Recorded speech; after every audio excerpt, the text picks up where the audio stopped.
Hi friends, எல்லோருக்கும் வணக்கம். எல்லோரும் எப்படி இருக்கீங்க? நல்லா இருக்கீங்களா? இன்றைக்கி அந்த கதையோட அடுத்த பகுதி தான் பார்க்க போகிறோம். அதுக்கு முன்னாடி நீங்கள் செய்ய வேண்டிய விஷயம் என்ன அப்படின்னு கேட்டிங்கன்னா, மறக்காமல் நம்ம சேனலை சப்ஸ்கிரைப் பண்ணிக்கோங்க. கீழே இருக்க பெல் பட்டனையும் கிளிக் பண்ணுங்கள். அப்போ தான் நான் போடுற வீடியோஸ் எல்லாமே உங்களுக்கு உடனுக்குடனே நோட்டிஃபிகேஷன் வரும். ஸோ மறக்காமல் சேனலை சப்ஸ்கிரைப் பண்ணிவிட்டு வீடியோ பாருங்கள் ஃப்ரெண்ட்ஸ். வாங்க நம்ம கதைக்குள்ளே போகலாம். நான் ஒரு 2 நாளைக்கு அப்புறம் நான் சொன்னேன், இது மாதிரி அண்ணங்கிட்ட, நீ இருமா ரொம்ப என் ஹஸ்பண்ட் எல்லாம் ஃபோன் பண்ணியெல்லாம் பேசிகிட்டு இருக்காதானே, நீ ஒரு அக்கறையில் தான் பேசுகிற பிஸ்னஸை பற்றி என்ன ஏதுன்னு. அவர் என்ன நினச்சிக்கிட்டாருன்னா, அவர் நான் லாபமாக இருக்கா நஷ்டமாக்கிடுறேன்னா அவர் கொடுத்த பணத்தை அப்படின்னு நினச்சிக்கிட்டு அவர் அதுக்காக தான் ஃபோன் பண்ணுறாரு அப்படின்னு சொல்லிட்டு என்கிட்ட 2 நாளைக்கு முன்னாடி தான் சொன்னார். அப்படின்னோடனே அப்படியாம்மா சொன்னார் மாப்பிள்ள, நான் அந்த எண்ணத்துலலாம் இல்லை, ஒரு அக்கறையில் தான் நான் அடித்து சரி இந்த பிஸ்னஸ் ஆரம்பிச்சிருக்காங்க பண்ணியிருக்காங்க, என்ன பண்ணுறது செய்கிறதுன்னு தெரியல பண்ணலை அப்படின்னு சொல்லிட்டு தான் இது பண்ணிகிட்டு இருக்கேன் அப்படின்னோடனே, சரி அதெல்லாம் சரிதான், நான் இல்லைங்கள, இருந்தாலும் ஒரு சில விஷயங்கள் நம்மளுக்கு கரெக்டான இதில் நம்மளுக்கு இருக்கிறதுக்கான இதுங்கிறது நம்மளுக்கு இல்லையேம்மா அப்படின்னோடனே, சரி விடுங்க, அதெல்லாம் நான் எல்லாமே நான் இப்போதைக்கு நான் சொல்ல முடியாது பண்ண முடியாது, ஒரு சில விஷயங்களை கொஞ்சம் இதாக தான் இருக்கும், ஆனால் போக போக எல்லாம் சரியாயிடும் பண்ணிடும் அப்படிங்கிற மாதிரி சொன்னோன்னே, அதெல்லாம் ஓகே தான் இல்லைங்கள, இருந்தாலும் ஒரு சில விஷயங்கள் நீ எதார்த்தமாக தானே பண்ணுற, ஆனால் அதை அவர் எடுத்துக்கிற விதங்கிறது நம்மளுக்கு கொஞ்சம் இதாக தானே இருக்குது, எப்போதும் அவர் ஒரு சரியான இதில் அவர் எடுத்துக்க மாட்டேங்கிறார் எதாக இருந்தாலும் அப்படின்னோடனே, ஆமாம்மா அது உண்மை தான், அவர் எதையுமே ஒரு நல்ல ஒரு விதத்தில் அவர் எடுத்துக்க மாட்டேங்கிறாரு பண்ண மாட்டேங்கிறாரு தான், எப்போதுமே ஏதாச்சும் ஒரு குறை சொல்கிறதுலையும் ஏதாச்சும் ஒரு இது பண்ணுறதுலையும் தான் அவர் இருக்கிறார் அப்படின்னோடனே, அதெல்லாம் விட்டு தள்ளுங்க, வேறு ஏதாச்சும் வெளியே பார்ப்போம், நம்ம என்ன நடக்குதுங்கிறத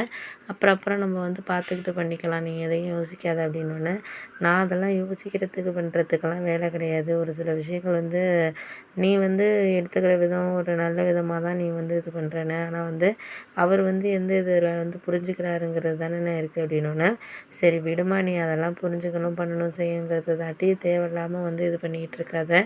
இனிமேல் நீ அவருக்கு ஃபோன் பண்ணி ரொம்ப அக்கறையெல்லாம் நீ பேசிக்கிட்டு இருக்காதம்மா, அதை பேசுகிறதுனால என்ன ஆக போகுது, ஒன்றும் ஆக போகிறது கிடையாது, அவர் மாப்பிள்ளை ஏதாச்சும் சொல்லிட்டு போகிறார் அப்படின்னு சொல்லிட்டு எங்கள் அண்ணன் ஃபோனை வச்சுட்டு, அதுக்கப்புறம் எங்கள் மாமியார் கொஞ்சம் நல்லவங்க, அவங்க அதெல்லாம் நினைக்க மாட்டாங்க, அவங்கக்கிட்ட என்னம்மா என்ன விஷயம், ஏன் அண்ணங்கிட்ட ஒரு மாதிரி சோகமாக பேசிக்கிட்டு இருந்தேன், என்னம்மா ஏன் முகம் ஒரு மாதிரி இருக்குது அப்படின்னு கேட்டாங்க, எல்லாம் உங்கள் பையனால் தான் அப்படின்னோடனே, ஏன் என்னாச்சு அப்படின்னோடனே, இல்லை உங்கள் பையன்தான் இது மாதிரி என்ன யோசி, அவரை பற்றி உங்கள்கிட்ட நான் சொல்லியிருக்கேன் நிறைய விஷயங்கள் அப்படின்னோடனே, என்ன ஏதாச்சு அப்படின்னோடனே, இல்லைம்மா அது மாதிரி அவர் என்ன யோசிக்கிறாருன்னா, இது மாதிரி எங்கள் அண்ணன் ஒரு அக்கறையில் ஃபோன் பண்ணி கேட்டாலுமே அதை வேறு விதமாக எடுத்துக்கிட்டு போகிறாரே தவிர, ஒரு நல்லா ஒரு சந்தோஷமாக எடுத்துக்கணும் பண்ணணும் செய்யணுங்கிறத அவர் யோசிக்க மாட்டேங்கிறாரு அப்படின்னோடனே, அவரை எதுக்கு நீ இது ஒரு இதாக நினச்சிக்கிட்டு இருக்க பண்ணிக்கிட்டு இருக்க செஞ்சுக்கிட்டு இருக்க, வேறு ஏதாச்சும் ஒரு சில விஷயங்கள உனக்கு புரியாத மாதிரி தானே நீ இது பண்ணிகிட்டு இருக்க அப்படின்னோடனே, சரி விடுங்க, அதெல்லாம் நான் இதை பற்றி பேசலை ஒன்றும் பண்ணல, எதாக இருந்தாலும் நம்மளுக்கு கரெக்டான வேலை நம்ம கொண்டுட்டு போகணும் அப்படிங்கிறது தான் உனக்கு தெரிய மாட்டேங்குது, எதையுமே ஒரு சில விஷயங்களை கண்டிப்பாக எதையுமே பண்ணணும்னு நினச்சா பண்ணலாம், ஆனால் மனசு இல்லாமல் இருக்கிறது தான் காரணமாக இருக்குது அப்படின்னோடனே, அதெல்லாம் நம்ம எதுவும் சொல்லிக்கிட்டு பேசிக்கிட்டு போயிட்டுருக்க முடியாது, நம்ம எதையாக இருந்தாலும் சரியான ஒரு இதில் நம்ம கொண்டுட்டு போகிறதுக்கான இதுங்கிறது நம்மளுக்கு இருக்க மாட்டேங்குது அப்படின்னோடனே,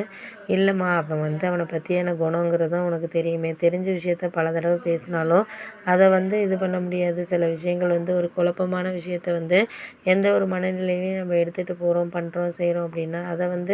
அவனை நம்ம மாற்ற முடியாது, அவனை மாற்றணும் அப்படின்னா எவ்வளோ இது இருந்தாலுமே அவங்க அப்பாவையே அப்படி தான் அவன் எடுத்து பேசுவான் பண்ணுவான் செய்வான், உனக்கு தெரியாது அவனை பற்றி நீ தெரிஞ்சதுங்கிறது உனக்கு இவ்வளோ தான், நான் எவ்வளோ இது பண்ணாலுமே எனக்கு இந்த விஷயத்த கரெக்டான வேலை நம்மளுக்கு இது பண்ணிக்கிட்டு இருக்குல்ல, அதனால் நீ முடிஞ்ச வரைக்கும் நான் எல்லா இதையுமே உன்கிட்ட நான் சொல்கிறது அதுதான், எதையுமே இந்த ஒரு விஷயத்த கரெக்டான வேலை நம்ம இது பண்ணணும் அப்படிங்கிறது தான் நான் உன்கிட்ட சொல்கிறேன் அப்படின்னோடனே, அதெல்லாம் விடு, நான் எதையும் இப்போதைக்கு நினைக்கலாம் எதையுமே எனக்கு பிடிக்கல, எதையுமே சொல்லிக்கவும் விரும்பலைம்மா, அவன் அவன் தங்கச்சி கல்யாணத்துலேயே உனக்கு தெரியும் மற்றவங்களாம் எந்த அளவுக்கு, எங்கள் மாமா பையன் கூட ஒரு முறைக்காக ஒரு பவுன் 2 பவுன் செஞ்சான். ஆனா இவன் வந்து அண்ணனா இருந்து, "நீ வந்து உங்க அண்ணன் செஞ்சது கூட இவன் செய்யலை. அதுக்கு கூட சொன்னான் தங்கச்சியை படிக்க வச்சுருக்கேன், இவ்வளோ செலவு பண்ணுறேன். என்னால் இவ்வளோ தான் செய்ய முடியும். அப்பா தேடி வச்சதை மட்டும் கொடுத்து விட்டா போதும், பண்ணும் செய்யும்" அப்படின்னு சொல்லிட்டு சொன்னோன்னே, சரி விடு பார்த்துக்கலாம். நம்ம வந்து ஒரு சில விஷயத்த வந்து இப்போதைக்கு வந்து எதையுமே வந்து இது பண்ண வேண்டாம் அப்படின்னு சொல்லிட்டு நான் சொன்னேன். அப்போ தான் எனக்கு புரிஞ்சிச்சு இந்த விஷயத்த வந்து குறைஞ்சபட்சமா வந்து எதையுமே வந்து எடுத்துக்கிறதுக்கு, பண்ணுறதுக்கு, செய்கிறதுக்கான ஒரு இதுங்கிறது நமக்கு இருக்காது அப்படின்னோன்னே, சரி விடு அதெல்லாம் வந்து நான் எதையும் வந்து இது பண்ண விரும்பலை. பார்ப்போம் எதா இருந்தாலும் வந்து குறைஞ்சபட்சம் எதா இருந்தால்